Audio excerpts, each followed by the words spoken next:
Graça e paz do Senhor Jesus a todos. Vamos começar aí o nosso culto de louvor e adoração e também de libertação.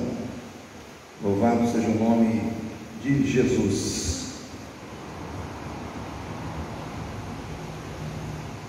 A palavra de Deus nos diz lá no livro de Efésios, capítulo 5, diz assim: remindo o tempo, porquanto os dias são maus.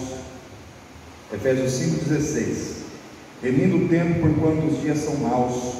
Por isso não sejais insensatos, mas entendei qual seja a vontade do Senhor. E não vos embriagueis com o vinho, em que há de dissolução, mas enchei-vos do Espírito, falando entre vós com salmos, hinos e cânticos espirituais, cantando e salmodiando ao Senhor no vosso coração, dando sempre graças por tudo a nosso Deus e Pai, em nome do nosso Senhor Jesus Cristo. Amém? A Bíblia diz que nós devemos remir o tempo, porque os dias são maus. A gente não precisa ter vamos dizer assim, uma revelação, profética, para a gente saber que os dias são maus. A gente sabe, por tudo que está acontecendo à nossa volta, que os dias realmente são maus. Não só porque nós estamos vivendo tempos em que muitas doenças estão aparecendo, porque rumores de guerra estão aparecendo, nós estamos vendo dias maus porque o coração do homem está cada vez mais distante de Deus. Então nós vemos assim a maldade que está presente muitas vezes no coração das pessoas.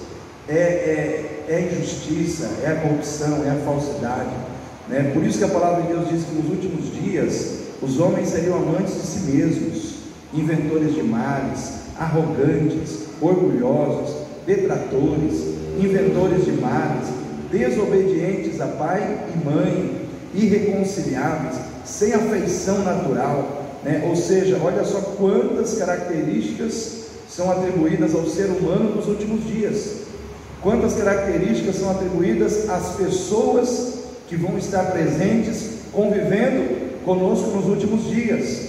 E não fala se isso é fora da igreja, se é dentro da igreja. Eu vejo que isso é algo que vai estar se manifestando no coração das pessoas e de uma maneira mais intensa na vida daqueles que estão mais distantes de Deus, e de uma maneira menos intensa na vida daqueles que estão mais perto de Deus. Então qual é o antídoto? Qual é o antídoto para o mal? A presença de Deus. Qual é o antídoto para o pecado? A graça de Jesus e o poder do seu sangue. Qual é o antídoto para que nós não venhamos a nos corromper, diante de tanta maldade que nos cerca?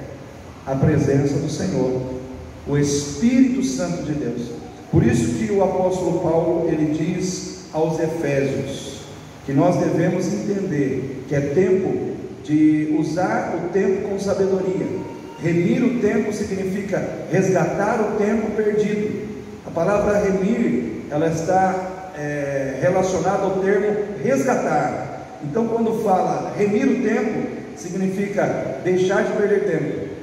Deixar de perder tempo com aquilo que não edifica, deixar de perder tempo com aquilo que não nos aproxima de Deus, deixar de perder tempo com coisas fúteis, com vaidades, com futilidades, com coisas que não acrescentam nada na nossa vida espiritual. Então quando nós estamos remindo o tempo, quando nós estamos aproveitando bem o nosso tempo naquilo que é proveitoso para o nosso crescimento, para a nossa edificação, para que possamos ter mais intimidade e comunhão com o nosso Deus. Então uma pessoa que vive vamos dizer assim, usando o seu tempo para ver Big Brother Brasil, está perdendo tempo, Está perdendo tempo em coisas que não acrescentam nada, Pessoas que estão usando o seu tempo em coisas como essa, estão perdendo o seu tempo. Agora quem está na igreja, lendo a palavra, orando, buscando a Deus, está remindo o seu tempo, está remindo porque está fazendo bom uso do tempo, está fazendo bom uso do tempo que lhe foi dado, empregando naquilo que realmente vai edificar a sua vida. E o que o apóstolo Paulo diz? Além de remir o tempo, nós temos que deixar de nos embriagarmos com vinho, no qual há devassidão, dissolução, pecado, e nos enchemos do Espírito Santo. Enchei-vos do Espírito Santo. Isso é um imperativo de Deus para nós, irmãos. No ensaio da equipe de louvor aqui de quinta-feira, eu fiz uma pergunta a um jovem integrante da equipe: se você tem um copo e você precisa encher aquele copo de azeite, o que você faz? Ele falou: é simples, eu pego o azeite e despejo no copo. Eu falei: por enquanto está fácil, mas vamos supor que o copo esteja cheio de água suja. Ah não, aí pastor, a gente tem que pegar a água suja, jogar fora e depois então encher de azeite. Eu falei: muito bem. E muitas vezes a nossa vida é assim. Às vezes nós queremos nos encher do Espírito Santo, mas será que nós muitas vezes nós estamos cheios de água suja? Será que nós muitas vezes nós estamos que nem um copo cheio de água suja? A água suja da contenda, a água suja da ausência de perdão, a água suja do palavrão na nossa boca. Será que crente fala palavrão? Será que crente fala palavrão, irmã Cecília? Será que crente fala palavrão, Carlinhos? Será que crente fala palavras indecentes, principalmente na hora que está nervoso? Será que o marido chama a mulher de anta na hora do nervoso? Os bichos ficam grandes, né? Na hora do nervoso? Será que nós muitas vezes não estamos com a água suja da mágoa, do ressentimento? Será que nós muitas vezes não estamos com a água suja, né, da impureza, das coisas que a gente muitas vezes fica vendo na internet? Mas a gente quer se encher do Espírito Santo. Só que para a gente se encher, a gente primeiro tem que se esvaziar. A gente tem que se esvaziar. De uma mesma fonte, que a palavra de Deus diz, não pode jorrar água doce e água salgada.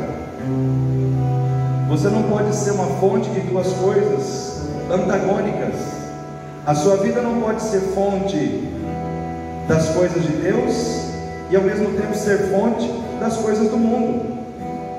Ou você é fonte de coisa de Deus, de coisa boa, de coisa que edifica, ou você é fonte de coisa ruim, de coisa que não edifica, né? Então nós precisamos entender que tipo de fonte a gente quer ser. Mas para isso a gente tem que entender qual é o conteúdo que está dentro de nós, porque na realidade o que define o que nós vamos, o que vai fluir de nós, é aquilo que nós colocamos dentro de nós. A boca fala o que, irmãos? Que o coração está cheio. Se o seu coração está cheio do Big Brother, você só vai falar disso, o seu assunto só vai ser esse. Se o seu coração está cheio de Jesus, na hora que você abrir a boca, vai sair Jesus daí, né? Então nós precisamos entender que aquilo que nós trazemos para dentro da nossa vida vai ser aquilo que vai sair também de dentro da nossa vida. Então nessa noite, o que a palavra de Deus diz? Não vos embriagueis com vinho, não vos embriagueis com vinho, no qual há devassidão, no qual há dissolução, mas enchei-vos do Espírito Santo. Aí ele diz assim: de que maneira? Falando entre vós com salmos, com hinos e com cânticos espirituais. Irmãos, sabe por quê? No Velho Testamento, hinos, salmos, cânticos espirituais eram instrumentos educacionais na vida do povo. Vocês sabiam que o povo de Deus cantava de dia e de noite? Havia um turno, um revezamento entre os ministérios de adoração, e tinha 3 dirigentes principais: Asaf, Emã e Jedutum. Asaf, o nome dele significa aquele que une o que está distante. Ou seja, o louvor tem que produzir unidade. Primeira coisa que o louvor, a adoração deve produzir na igreja é unidade entre os irmãos. O louvor ele deve disseminar o amor. O louvor ele deve disseminar a concórdia. O louvor ele deve disseminar a consciência de que eu preciso do outro. Então Asaf, o nome Asaf significa aquele que ajunta com propósitos espirituais. aquele que ajunta com propósitos espirituais. Então nós precisamos ter um ajuntamento com propósitos espirituais. Amém, irmãos? O nosso ajuntamento ele não pode ser em torno de propósitos carnais, mas propósitos espirituais.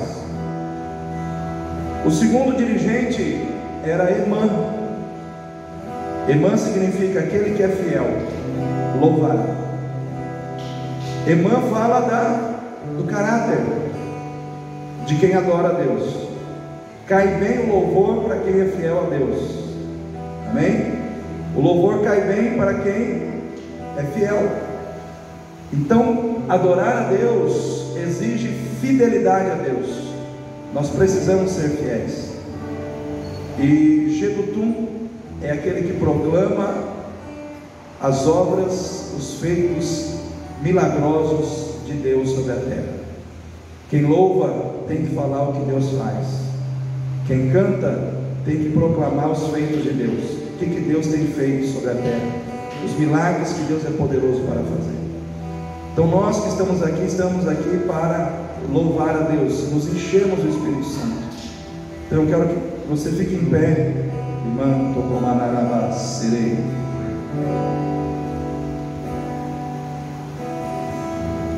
Eu poderia discorrer nessa palavra, mas e nós entrarmos dentro do propósito da adoração mais profundamente nessa palavra, entendemos, irmãos, como é precioso, como é poderoso adorar a Deus. Adorar a Deus não é simplesmente cantar somente. Adorar a Deus é se entregar a Deus.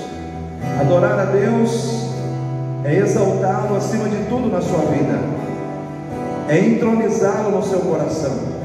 Adorar a Deus deve ser algo que flui de dentro do nosso coração como manifestação de um amor prioritário.